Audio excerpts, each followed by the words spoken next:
Hello everyone, welcome to day 14 of Prelims warm-up. This initiative has been brought to you by AptiPlus Academy for Civil Services. In this initiative, we are looking at the most probable topics for the upcoming UPSC Prelims 2020. I am Shayak Datta, the faculty for Geography and Environment at AptiPlus Academy for Civil Services. So let us start with the first question today. So the first question for today is with regards to Annual Financial Inclusion Index. So the question asks, consider the following statements with regards to Annual Financial Inclusion Index and select the correct option. First statement is it is released by Niti Aayog. Second statement, it measures access and usage of a basket of formal financial products and services, including savings, remittances, credit, insurance, and pension products. Third statement, it says that the index will have three measurement dimensions. First dimension is access to financial services. Second dimension is the usage of financial services. And the third dimension is with regards to quality. And you have to choose the correct statements out of these. And you can see the options which have been given. Now this particular topic, it is very important. Let us analyze the statements one by one. First statement is released by Niti Aayog. That is incorrect, because we get to see that this is released by the Ministry of Finance. So under the Ministry of Finance, we will have the Department of Financial Services. So the Department of Financial Services, which is under the Ministry of Finance, they release this particular index and not the Niti Aayog. So the first statement is incorrect. The second statement, that this particular index, it measures access and usage of a basket of formal financial products and services, including savings, remittances, credit, insurance, and pension products. The second statement is actually correct. Coming to the third statement, the index will have three measurement dimensions: access to financial services, usage of financial services, and quality. All these three dimensions, they are correct, the ones which have been given. So statement 2 and statement 3 are correct. The first statement is incorrect. So your answer should be B, 2 and 3. So answer is B, and you can visit this BIB link to know more about this particular index. Okay, so I provided the link for you, and you can go to this link and study a little bit more in depth with regards to this particular index. Second question that we have is with regards to the Vasa Portal, and there are three statements which have been given. We have to choose the correct option.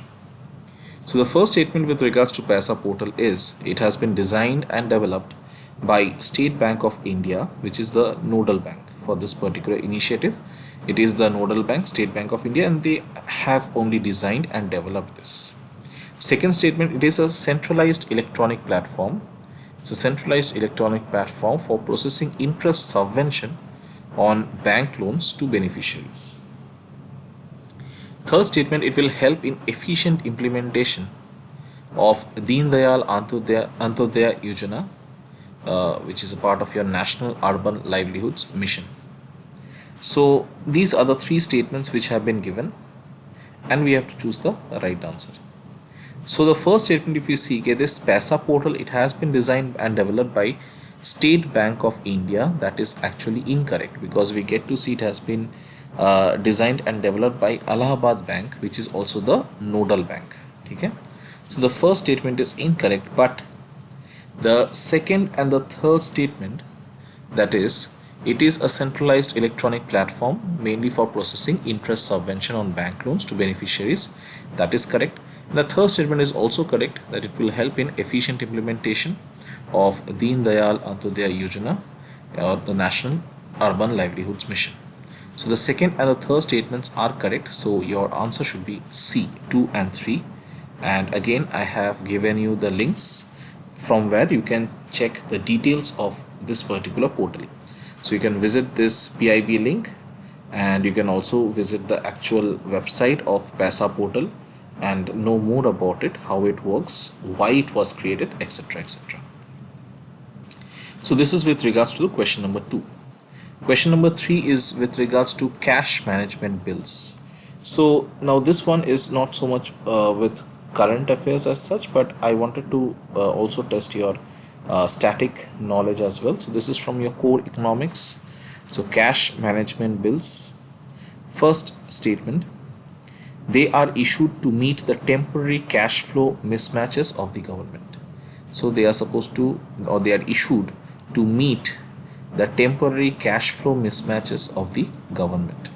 Second statement, just like treasury bills, cash management bills are also issued at a discount and redeemed at face value on maturity. So that is exactly what happens in case of treasury bills, and this statement is saying that just like treasury bills, cash management bills, they are also given at a discount initially, and later on, once it becomes mature, on maturity, you can redeem it at its face value.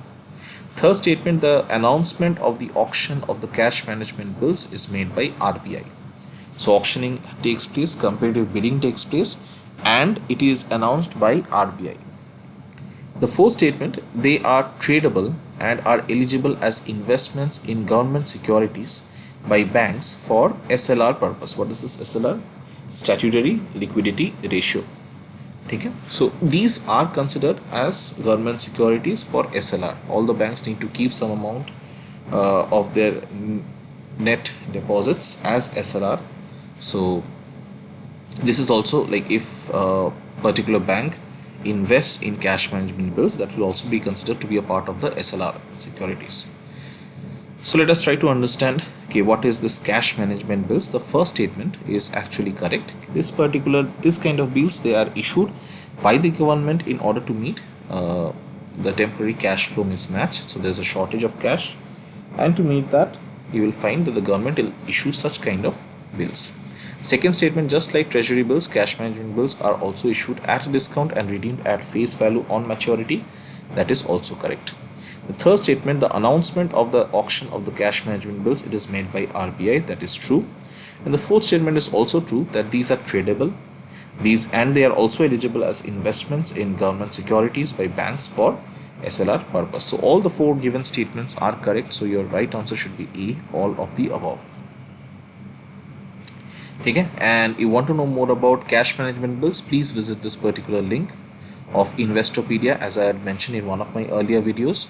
That Investopedia is a very good website if you have to know about any kind of terms with regards to economy. So anything that you want to know, they will have very good definition for it. Plus what they will also have is a very good accompanying video which will make the thing very clear. So you can visit this particular link and have a look at it. Moving on to question number 4, consider the following statements with regards to Blue Aadhaar. Blue Aadhaar, also referred to as Bal Aadhaar. So let us see.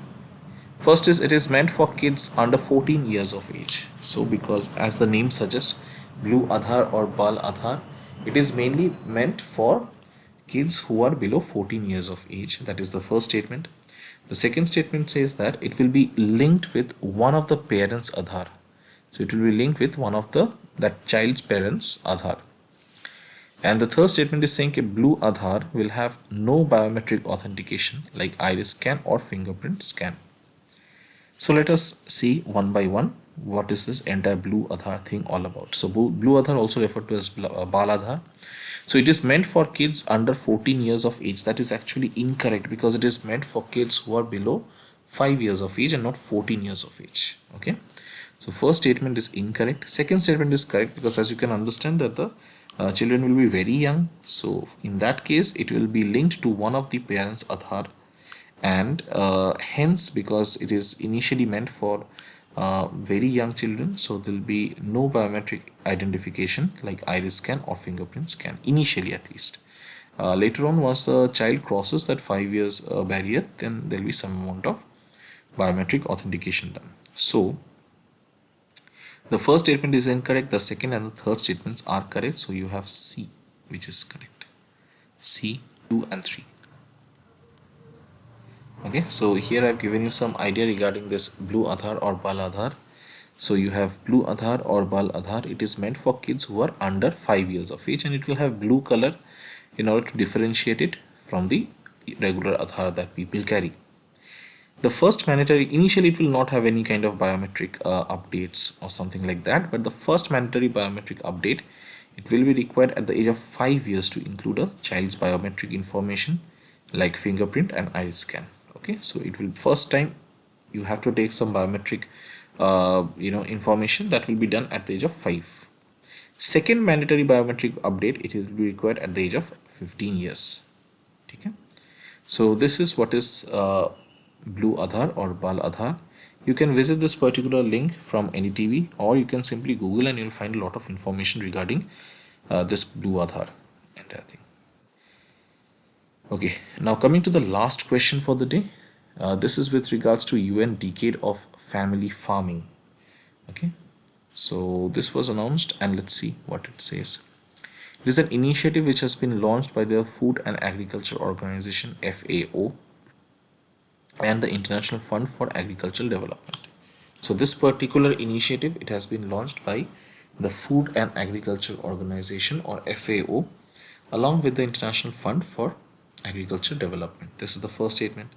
Second statement says that this particular decade that we are referring to, the UN Decade of Family Farming, it is basically that period which lies between 2019 and 2028. Okay, so 2019 to 2028 is the period which is considered to be or considered as UN's Decade of Family Farming. Third statement talks about the definition of family farming. So family farming, it is a means of organizing agriculture, forestry, fisheries, pastoral and aquaculture production which is managed and operated by a family and predominantly reliant on family labor. So this is family farming. So let us see one by one. The first statement is actually correct. Okay, this particular initiative, the UN Decade of Family Farming. So this is an initiative which has been launched by the Food and Agriculture Organization or FAO and the International Fund for Agricultural Development. Okay, so the first statement is correct. Second statement is also correct because we are referring to the period between 2019 to 2028, that is called as the UN's Decade of Family Farming. Third statement is also correct, and this particular definition of family farming, it has been given by FAO. Okay, family farming is a means of organizing agricultural, forestry, fisheries, pastoral and aquaculture production which is managed and operated by a family and predominantly reliant on family labor. Okay, so that is what is referred to as family farming. So first statement is correct, the second statement is also correct, and the third statement is also correct. So your right answer should be B, all of the above. Let us see. Yes, the answer is B, and I have given you the link for this particular initiative, the UN's initiative on UN's Decade of Family Farming, and you can visit this particular link of FAO to know more about this particular initiative. So with this we have completed the 5 topics for today, and again we'll come back with a new episode on a new set of topics. So till then, study hard, take care and stay safe.